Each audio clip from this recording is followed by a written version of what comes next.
steel cage action kicking off here, guys.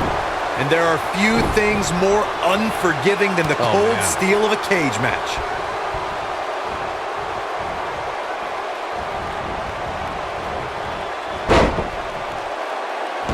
You gotta believe this one's over.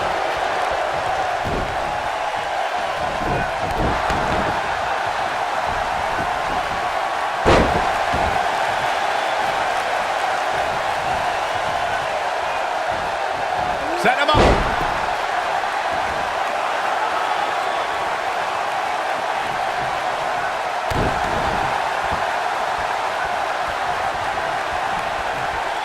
At the arm. Oh my goodness, crushing it.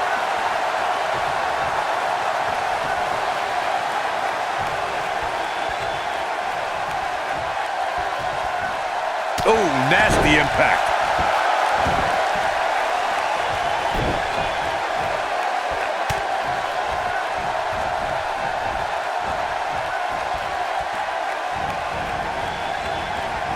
Beautiful technique.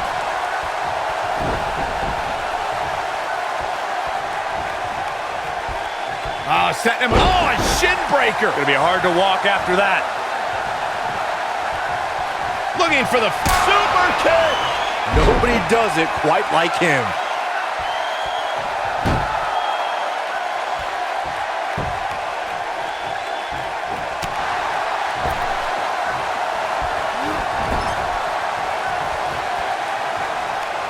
Crashing down the hard way. He's looking hapless out there. This is not where he wants to be at this point in this match. WWE.com poll had him as the overwhelming favorite leading into this match, but he's definitely not looking like the favorite so much right now. Oh man, his family has to be concerned about him right now. Nobody controls the pace of a match quite like this guy. According to historians, the twisted metal that we see as part of steel cages today dates back 80 years. To settle a dispute between competitors Jack Bloomfield and Count Pietro Rossi, the two met inside a ring surrounded by chicken wire. At first, these types of matches were referred to as fence matches.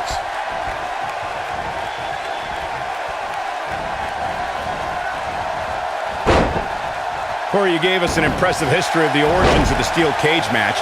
I'd like to point out to our viewers that from the 1960s through the mid-1980s, chain link fences were used to enclose the ring for WWE steel cage matches. A superstar could win by pinfall, submission, or by exiting the cage through the cage door or climbing over the top of the cage. We should also point out, Michael, that the way to win a steel cage match can vary by match depending on what was agreed to before contracts to compete in the match were signed. Oh, what a right hand! That should do it. The rivalry between Ultimate Warrior and Ravishing Rick Rude began during the Super Pose Down at the 1989 Royal Rumble. Then it progressed to where both superstars battled over the Intercontinental Championship. At SummerSlam 90, the rivals met inside a 15-foot-high steel cage for the WWE Championship. Victory could be achieved by pinfall or escape from the cage.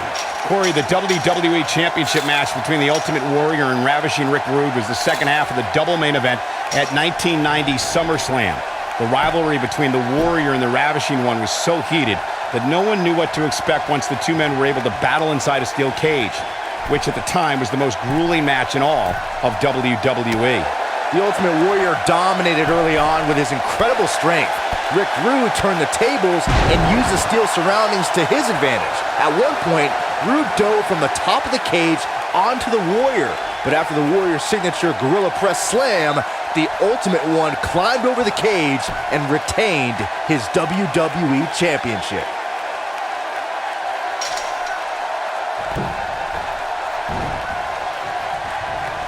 And there's his speed paying off. Flying forearm. Lightning fast reflexes. He's making a statement here with this attack. Impactful slam. If that doesn't end it, I don't know what will.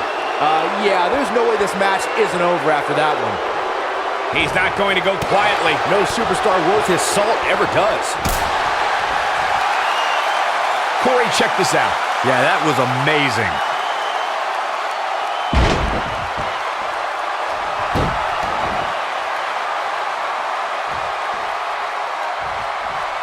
The best way to describe combatants clashing inside a steel cage is its battle of attrition. He's fighting back here. I expected nothing less, Cole. Oh boy, he is rolling. What a stomp. Good grief. And will this be it? Yes. And he doesn't stay down for long. Yeah, this is way too early to be going for the win. This is what makes him one of the best in the business. That'll hurt. DDT. But can he follow up here? Byron, you touched on this earlier, but it's so important for a superstar to accept that there's nowhere to run and nowhere to hide in a steel cage match. That the conflict will be resolved within the 15-foot-high steel walls that surround the ring. And that losing a cage match can mean much more than a mark in the loss column. For some, it has meant the end of their career. It's difficult to describe the damage that can be done to a superstar who competes in a steel cage match. We see the physical harm, but we don't see the psychological effects from being inside the cage. Make no mistake about it, Michael. It might be cliche, but it's true here. It ain't over till it's over. Oh boy, he is rolling. Ooh, what impact.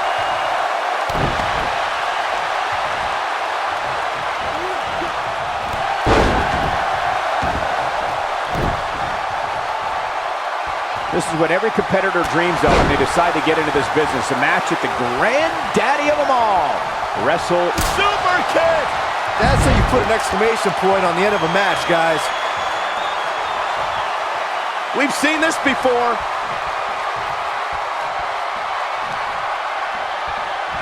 Oh boy, he is rolling. He's calling for it. Counter here. Oh boy, he is rolling. Here we go. Oh, what a right hand! Wow, I'm just as surprised as you guys are. A clubbing blow called. That should end it.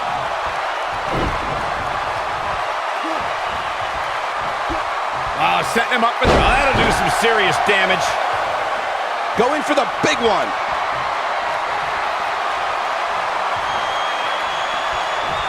Oh my gosh, what a dive. Just when you thought he had nothing left.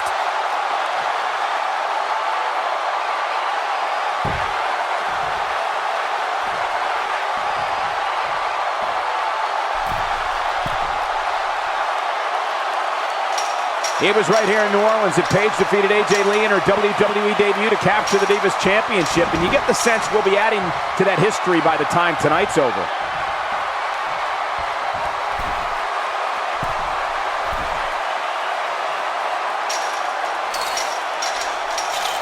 Looks to me, guys, like the champ has no plans on losing the title anytime soon. Yes! Unreal performance. Some superstars doing what they do best. Here are the highlights. Oh, I can't believe this.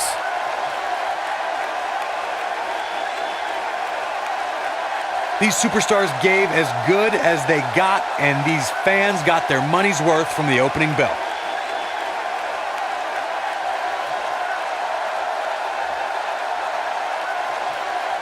Tough to top that one, folks. We were lucky to be here to witness a match filled with technical prowess, amazing moves, and seemingly non-stop action. WWE and Tiger. It may not appear that way, but that beaten and battered competitor standing tall inside that cage right now is your winner.